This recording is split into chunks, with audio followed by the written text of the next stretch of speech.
G'day trendsetters, it's been a couple of weeks since I've posted a video, so I thought I'd just bring you up to speed with what's happened. Nothing, no real big deal. I just tripped over a pipe at work and fell awkwardly, hurt my knee, not badly, but it just restricted my movement and I hurt my shoulder and my back was a bit sore as well. So I haven't really been able to get out into the garden and do what I'd like without experiencing a lot of pain and discomfort, and it just wasn't enjoyable.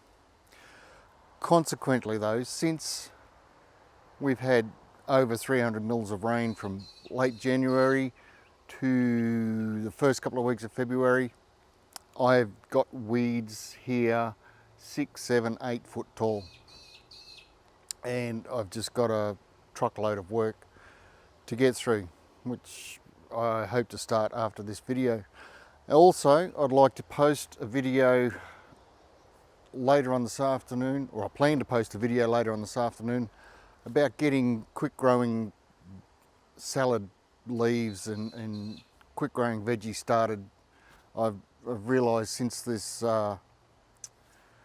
pandemic that's going around the world, people have just about bought out every packet of seeds and seed supply in Australia. So I've a lot of you out there starting off, and I just wanted to share a few tips with you on how to get results quickest or quickliest. That's a quickliest. I'll stick with that. So I'll just throw this up on YouTube just to let you know what's coming, where I've been, and hopefully everybody is well, and I'll see you a bit later on this afternoon. Cheers.